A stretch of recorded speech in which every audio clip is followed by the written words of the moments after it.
pozdravljeni na prvem humanitarnem teku Brzol koraki sreče 2012, ki ga seveda organizira Brigada zračne obrambe in letalstva v sodelovanju s športno-humanitarnim društvom Ustrajaj Never Give Up.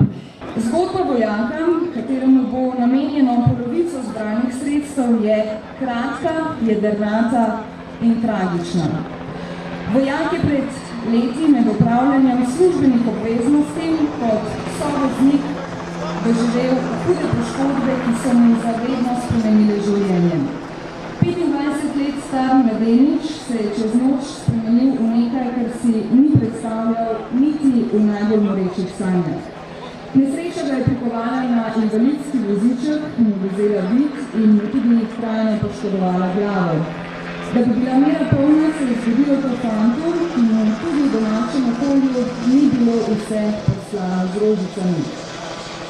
Kar je vse skupaj še mnogo poslabšalo in ga seveda na nek način tako za zmeraj pustilo samega sredi bojišča. Sedaj je priložnost, da ga skupnimi močmi odnesemo na varno in mu damo kanček tistega zdravila, ki ga nujno potrebuje. Tistega, ki bo prižgal majhno luč v njegovi temi. Druga polovica zbranih sredstev pa bo namenjena Lenartu. Lenart bo v letošnjem letu dopolnil 7 let in hodil v prvi razred osnovne šole. Rodil se je z Duchennovo mišično distrofijo. Gre za najtežjo obliko mišične distrofije, za katero je značilno postopno in nezadržno prepadanje mišičnih vlaken. Otroci s to boleznijo hitro izgubijo sposobnost hoje, v glavnem pred 12 letom starosti, pogoste pa so tudi sekundarne posledice mišične oslabelosti. Zdravila za zdravljenje te bolezni še ni. V zadnjem času je moč zaslediti uspešne rezultate terapije, ki bi Lenartu lahko olajšala in podaljšala življenje. Terapija, ki jo izvajajo v Teksasu in naprava, ki bi Lenartu omogočila nadaljevanje terapij tudi doma, pa skupaj staneta 12.000 evrov. Pomembno je torej, da tukaj pokažemo vašo in našo pripravljenost pomoči in ponudimo Lenartu možnost, da se skupaj z nami za svoje otroštvo bori z vsemi svojimi močmi. Akciji oziroma humanitarnemu teku smo se pridružili tudi na Radio Aktual Studio D. Poskrbeli bomo, da boste o vsem obveščeni. Prvi humanitarni tek Brigade zračne obrambe in letalstva smo organizirali z namenom, da pomagamo soljudem. Pričakovanja so bila naša skromna, vendar udeležba je zelo velika, preko 600 ljudi.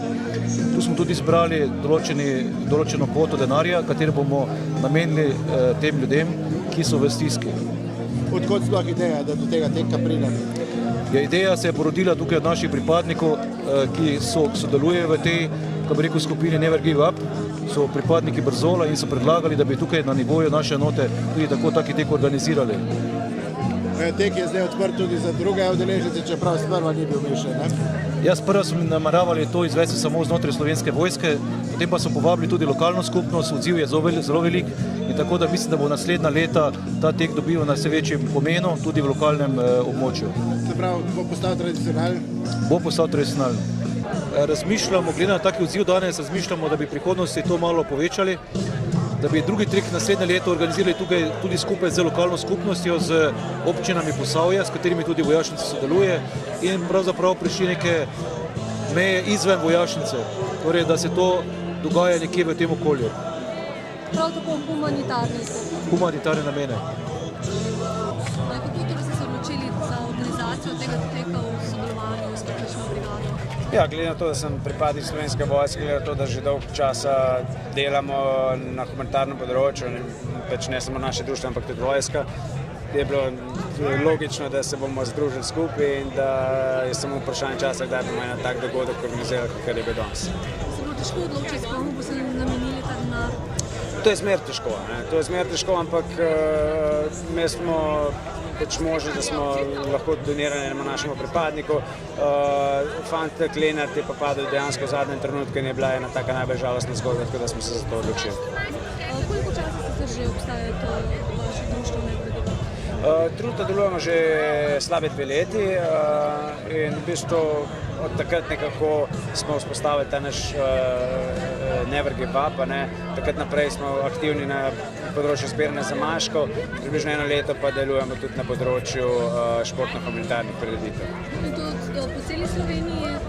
Ja, mi smo v bistvu, nekako se delimo na naše društvo na 3 področja. Eno je zbiranje zamaškov, kjer trenutno segamo že preko 100 ton zamaškov na letni ravni.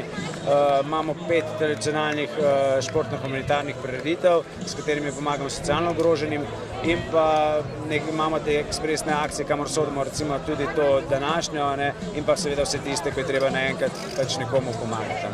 Z današnjim odzivom ste zadovoljni? Ja, zelo sem zadovoljen, sem že večkrat poudaril, niso tukaj samo sredstva, ki bodo namenjena tem dvema, ampak dejansko je to, da pokažemo, da smo močni, da smo skupaj močni, da zmoremo vse, da ima Slovenska vojska velik srce in konec koncev, da ima Slovenija velik srce.